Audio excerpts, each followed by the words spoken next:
Hi బిగోస్ నమస్తే. అందరూ ఎలా ఉన్నారు? బాగున్నారని అనుకుంటున్నాను. సో ఇవాళ మనం ఫుడ్ అండ్ హెల్త్ ఫ్యాక్ట్స్ గురించి డిస్కస్ చేయబోతున్నాం. సో నేను 4 టాపిక్స్ని నేను మీకు ఇంట్రడ్యూస్ చేయబోతున్నాను. సో ఆ 4 టాపిక్స్లో మీకు కొన్ని తెలిసే ఉండొచ్చు, బట్ దాని వెనక ఉన్న రీజన్స్ మాత్రం నేను క్లియర్గా ఎక్స్ప్లెయిన్ చేయాలనుకుంటున్నాను ఈ వీడియోలో. సో వీడియో కంప్లీట్గా చూడండి. అండ్ ఎవరైనా కొత్తగా మన ఛానల్ చూస్తున్నట్లయితే ప్లీజ్ నా ఛానల్ని సబ్స్క్రైబ్ చేసుకోండి అండ్ నా వీడియోస్ మీ ఫ్రెండ్స్కి షేర్ చేయండి. సో దట్ నాకు మోటివేటింగ్గా ఉంటుంది కొన్ని వీడియోస్ చేయడానికి. సో ఫస్ట్ వన్ వచ్చేసి హనీ. ఎప్పటికీ ఖరాబ్ కాని ఫుడ్ ఏంటో తెలుసా? హనీయే అండి. సో హనీ అనేది ఎప్పటికీ కూడా కొన్ని సంవత్సరాలైనా కూడా హనీ అనేది ఖరాబ్ కాదు. సో దీన్ని ఎలా కనుక్కున్నారో చెప్పనా? యూజువల్లీ ఎవరైనా చనిపోతే ఈజిప్ట్ ఏరియాలో దీనికి కనుగొనబడింది అనమాట. హనీ ఎప్పటికీ ఖరాబ్ కాదు అని అక్కడున్న సోర్సెస్ ద్వారా కనుక్కున్నారు. సో ఎలా అంటే యూజువల్లీ అక్కడ ఎవరైనా చనిపోతే వాళ్ళని అక్కడున్న డెడ్ బాడీస్ని మమ్మీస్ లాగా చేసి వాళ్ళకి ఒక వైట్ క్లాత్ చుట్టేసి ఒక టోమ్లో పెట్టేసి ఆ టోమ్లో వాళ్ళకి కావాల్సిన థింగ్స్, వాళ్ళకి ఇష్టమైన ఫుడ్ అన్నీ ప్యాక్ చేసి పెట్టేవాళ్ళు అనమాట. సో ఆ పెట్టిన క్రమంలో వాళ్ళు టోమ్ని అంటే ఆర్కియాలజిస్టులు ఏం చేశారంటే కొన్ని ఇయర్స్ తర్వాత ఆ టోమ్స్ని తవ్వినప్పుడు ఆ టోమ్స్లో వాళ్ళకి కొన్ని ఇంట్రెస్టింగ్ థింగ్స్ కనిపించాయి. సో అందులో ఈ హనీ ఒకటనమాట. ఆ హనీ ఏంటి అంటే 3000 ఇయర్స్ బ్యాక్ హనీ స్టిల్ అది ఎడిబుల్గా ఉంది. సో మనం దాన్ని ఈజీగా కన్జ్యూమ్ చేయొచ్చు ఎలాంటి డౌట్ లేకుండా అన్న రీతిలో ఆ హనీ ఉందన్నమాట. సో ఎందుకు అలా ఎప్పటికీ ఖరాబ్ కానీ ఫుడ్ లాగా హనీ మిగిలిపోయింది అంటే దాని కెమికల్ కంపోజిషన్ అండ్ దాని కంపోజిషనే దానికి అలా చేసిందనమాట. సో అది దాంట్లో మాయిశ్చర్ తక్కువగా ఉంటుంది. అండ్ సెకండ్ వన్ వచ్చేసి ది ఎసిడిక్ నేచర్లో ఉంటుంది. సో అరౌండ్ దాని pH 3.5 నుంచి 4.5 వరకు ఉంటుంది. ఈ టెంపరేచర్ దగ్గర ఈ కండిషన్స్లో ఏదైతే ఉందో ఈ టెంపరేచర్, ఈ pH, ఆ టెక్స్చర్ వల్ల అక్కడ బ్యాక్టీరియా కానీ మైక్రో ఆర్గానిజమ్స్ కానీ ఏవీ పెరగలేవు, ఏవీ సస్టైన్ అవ్వలేవు.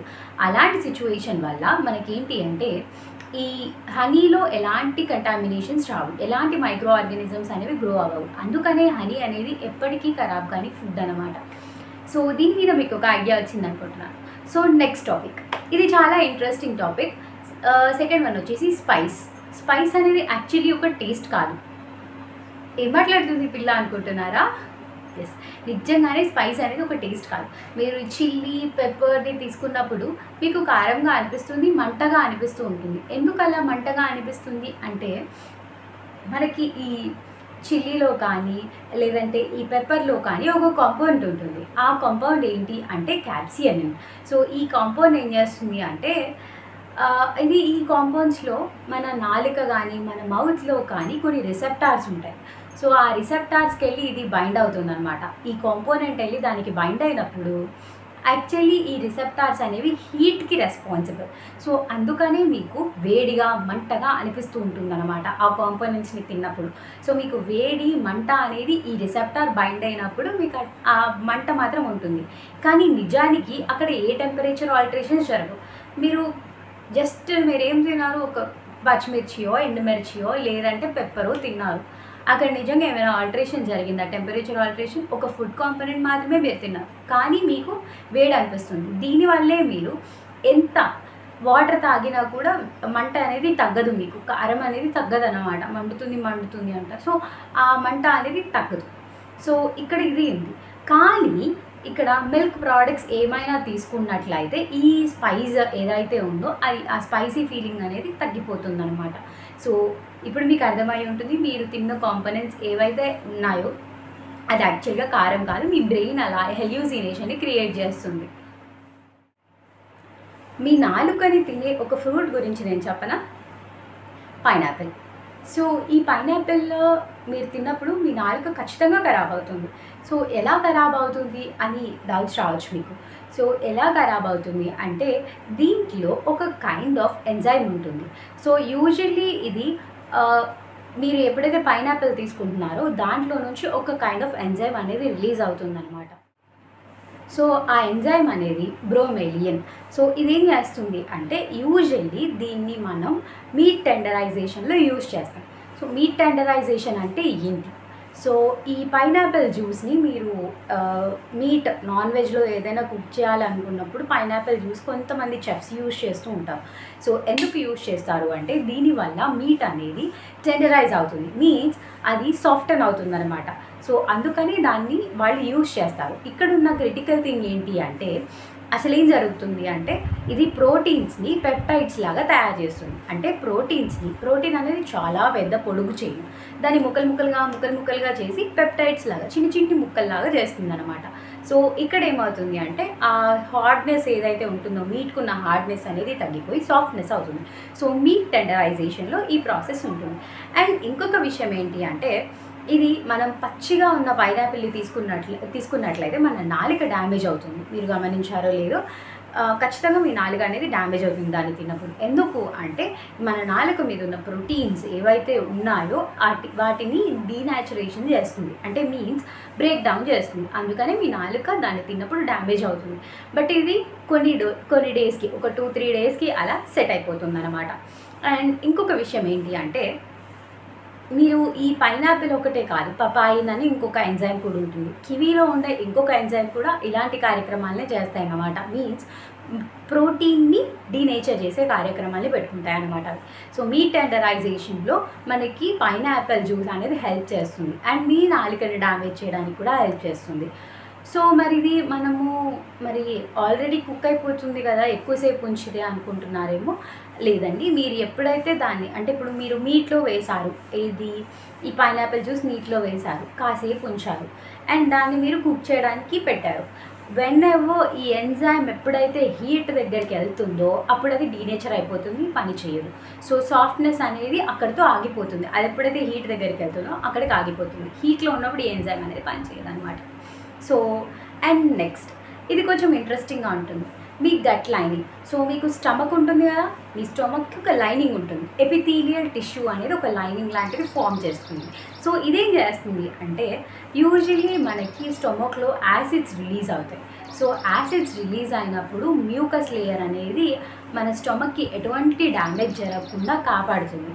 సో కానీ ఈ మ్యూకస్ కొంతవరకు మాత్రమే హెల్ప్ చేయగలుగుతుంది, కొంతవరకు మాత్రం చూసుకోగలదు, ఫర్దర్గా అది సపోర్ట్ చేయదు. సో మీన్స్ ఏంటి అంటే ఆబ్వియస్లీ డ్యామేజ్ అనేది జరిగిపోతుంది అనమాట. సో ఇలా డ్యామేజ్ అవ్వకూడదు అనుకున్నప్పుడు అంటే డ్యామేజ్ అయిందని ఎలా కవర్ చేయాలి అంటే మన ఎపిథీలియల్ సెల్స్ అనేవి ర్యాపిడ్గా గ్రో అయ్యే సెల్స్. సో ఫాస్ట్గా గ్రో అయ్యి 2-3 డేస్లోనే మనకి కొత్త లేయర్ అనేది ఫామ్ చేస్తుంది అనమాట. సో మనకి డ్యామేజ్ అయ్యేది నిజం, 2-3 రోజులకే మనకి కొత్త స్టమక్ లైనింగ్ రావడం అనేది నిజం అనమాట. 4 చెప్తా అన్నాను కానీ నాకు ఇంకొకటి కూడా చెప్పాలనిపిస్తుంది.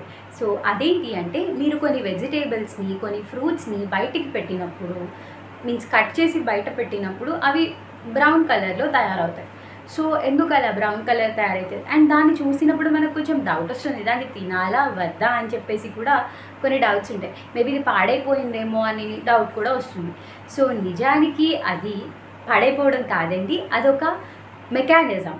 ఎందుకు అంటే ఇప్పుడు మన బాడీకి కొన్ని మెకానిజమ్స్ ఉన్నాయి ప్రొటెక్షన్కి. సో ఇది కూడా ఫ్రూట్స్ ఇమ్యూన్ రెస్పాన్స్ లాగే ఉంటుందన్నమాట. సో ఏంటి అంటే దాంట్లో ఫాస్ఫోఫినాల్ ఆక్సిడేజెస్ అని కొన్ని కంపోనెంట్స్ ఉంటాయి. సో ఈ ఫ్రూట్స్లో ఏదైతే ఈ యాపిల్ కానీ బనానా కానీ వీటిని కట్ చేసి పెట్టినప్పుడు కొంచెం బ్రౌనిష్గా తయారయ్యేది, అవకాడో కూడా. అండ్ కొన్ని వెజిటేబుల్స్ కూడా, మీరు వంకాయ చూసినట్లయితే కట్ చేసి కాసేపు పక్కకు పెట్టినట్లయితే కలర్ చేంజ్ అవుతుంది, పొటాటోలో కూడా కొంచెం లైట్గా కలర్ చేంజ్ అవుతుంది. సో వీటిల్లో ఉండే పాలీఫినాల్ ఆక్సిడేజెస్ అనేవి ఇలా చేస్తాయన్నమాట. సో ఎందుకు అంటే ఆ పాలీఫినాల్ ఆక్సిడేజెస్ అనేవి గాలిలో ఉన్న ఆక్సిజన్తో రియాక్ట్ అయ్యి దానిలో మనకి ఎండ్ ప్రోడక్ట్ వచ్చేసి మెలనిన్ అనమాట. ఈ మెలనిన్ వల్లనే అవి బ్రౌన్ కలర్లో మనకు కనిపిస్తున్నాయి. సో ఇది కేవలం ఒక ఇమ్యూన్ రెస్పాన్స్ లాగే మీరు ఫీల్ అవ్వండి, దానివల్ల మనం దాన్ని తినకూడదేమో అన్న ఫీల్ ఏమి ఉండదు. కాకపోతే కొంచెం చేదుగా ఉంటుంది, మనం తినలేము కాబట్టి దానికి కొన్ని మనం ఆల్టరేషన్స్ వెతుక్కుంటాం అనమాట. సో ఫ్రూట్స్ అయితే మనం ఏం చేయాలి అంటే లెమన్ జ్యూస్ యాడ్ చేసుకుంటాం. వెజిటేబుల్స్ అయిందనుకోండి వేడికి పెట్టేస్తే ఆబ్వియస్లీ అది పోతుందనమాట. సో ఆ బ్రౌన్నెస్ అనేది ఫ్రూట్స్ కానీ వెజిటేబుల్స్లో రావు. లేదు అంటే కొన్నిసార్లు సాల్ట్ వాటర్లో దాన్ని వేసినా కూడా బ్రౌన్గా అవ్వవు అనమాట అవి. సో ఇవన్నీ ఇన్ఫర్మేషన్ మీకు నచ్చిందనే అనుకుంటున్నాను. సో ఇవాళ వీడియో మీ అందరికీ యూస్ఫుల్ అని కూడా కోరుకుంటున్నాను. Thanks for watching. Thank you. Bye bye. నాలుగే చెప్తా అన్నాను కానీ నాకు ఇంకొకటి కూడా చెప్పాలనిపిస్తుంది. సో అదేంటి అంటే మీరు కొన్ని వెజిటేబుల్స్‌ని, కొన్ని ఫ్రూట్స్‌ని బయటికి పెట్టినప్పుడు మీన్స్ కట్ చేసి బయట పెట్టినప్పుడు అవి బ్రౌన్ కలర్‌లో తయారవుతాయి. సో ఎందుకు అలా బ్రౌన్ కలర్ తయారైతది? అండ్ దాన్ని చూసినప్పుడు మనకు కొంచెం డౌట్ వస్తుంది. దాన్ని తినాలా? వద్దా? అని చెప్పేసి కూడా కొన్ని డౌట్స్ ఉంటాయి. మేబీ ఇది పాడైపోయిందేమో అని డౌట్ కూడా వస్తుంది. సో నిజానికి అది పాడైపోవడం కాదండి. అదొక మెకానిజం.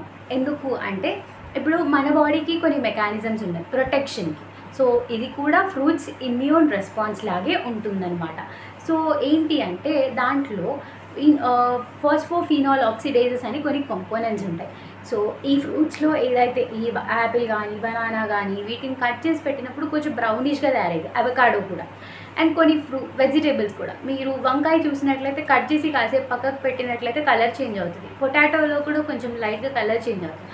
సో వీటిల్లో ఉండే పాలీఫినాల్ ఆక్సిడేజెస్ అనేవి ఇలా చేస్తాయన్నమాట. సో ఎందుకు అంటే ఆ పాలీఫినాల్ ఆక్సిడేజెస్ అనేవి గాలిలో ఉన్న ఆక్సిజన్‌తో రియాక్ట్ అయ్యి దానిలో మనకి ఎండ్ ప్రోడక్ట్ వచ్చేసి మెలనిన్ అనమాట. ఈ మెలనిన్ వల్లనే అవి బ్రౌన్ కలర్‌లో మనకు కనిపిస్తున్నాయి. సో ఇది కేవలం ఒక ఇమ్యూన్ రెస్పాన్స్ లాగే మీరు ఫీల్ అవ్వండి. దానివల్ల మనం దాన్ని తినకూడదేమో అన్న ఫీల్ ఏమి ఉండదు. కాకపోతే కొంచెం చేదుగా ఉంటుంది. మనం తినలేము కాబట్టి దానికి కొన్ని మనం ఆల్టరేషన్స్ వెతుక్కుంటాం అనమాట. సో ఫ్రూట్స్ అయితే మనం ఏం చేయాలి అంటే లెమన్ జ్యూస్ యాడ్ చేసుకుంటాం. వెజిటేబుల్స్ అయిందనుకోండి వేడికి పెట్టేస్తే ఆబ్వియస్లీ అది పోతుందనమాట. సో ఆ బ్రౌన్నెస్ అనేది ఫ్రూట్స్ కానీ వెజిటేబుల్స్లో రావు. లేదు అంటే కొన్నిసార్లు సాల్ట్ వాటర్లో దాన్ని వేసినా కూడా బ్రౌన్గా అవ్వవు అనమాట అవి. సో ఇవన్నీ ఇన్ఫర్మేషన్ మీకు నచ్చిందనే అనుకుంటున్నాను.